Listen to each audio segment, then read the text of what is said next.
Josh Feuerstein here. So a lot of people today don't like to talk about the subject of hell. Why? Because if there's a heaven, there's a hell, if there's a right and a wrong. And usually a lot of people that are living a lie don't really like to hear the truth because it makes them feel uncomfortable. And that's why it is that you don't hear Christians talking about it, especially preachers, because it doesn't fill their pews, their congregations, or their offering buckets. And so they would rather stick to what they call a feel-good message. But I mean, think about it. The gospel isn't the good news without hell. Why? Because Jesus came to save us from hell. That's what makes it the good news. We have a lot of people today that are like, well, we just want to help people. We just want to help hurting people. Well, guess what? That's my mission too. But what good would a doctor be if a patient comes in and the doctor doesn't even tell him that he's sick? What would it really benefit him if he has cancer and a doctor just gives him a Band-Aid and a lollipop and sends him home? And yet that's what happens in so many churches today because people don't want to talk about hell because it's abrasive to the ears. Well, guess what else is abrasive to the ears?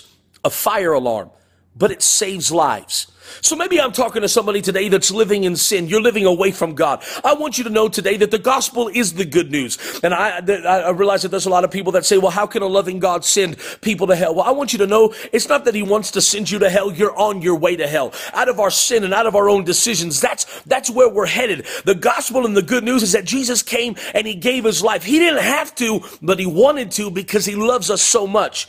And that's how we can escape. In fact, I would encourage you today, whatever you have to do to make it, whatever you have to do to cut yourself away from the relationships or the alcohol or the drugs or whatever it is that's leading you down the wrong path. You know, one of my favorite stories is that of Aaron Ralston, who was featured in the movie 27 Hours. He was the mountain climber that got stuck. He was hiking by himself. His arm gets pinned between a rock and a mountain, and he has to make a decision. He takes a knife and he literally cuts through his arm, the flesh, the bone, the ligaments, the tendon. He cuts through everything. It was a painful decision.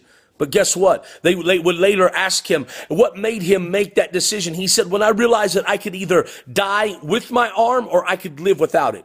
Maybe today you're having a hard time separating yourself from the bad influences in your life. I want you to know it's a heaven or hell issue. It's a right and wrong issue. And I want to help be the voice to tell you that Jesus loves you enough to save you, that through his blood, that you have the power to overcome death, hell, and the grave and live eternity with him. I challenge you today. John 3:16, Acts 2:38. Look them up. God bless you. Have a great day. Please, I realize that 90% of Christians wouldn't want to share this message. They're not bold and brave enough. But I'm asking you, would you be bold and brave enough? Because somebody's eternity might depend on it. There might be somebody in your timeline, your news feed, right there, one of your Facebook friends that needs to hear this. It might be the catapulting decision for them that takes them from this life to the next. Their eternity could hang in the balance, all because you decide to click share. So always, please like, comment below. If you're not my friend already on Facebook, click my name at the top of the video and let's be friends. Let's walk this life together. God bless. Remember, click share if you care.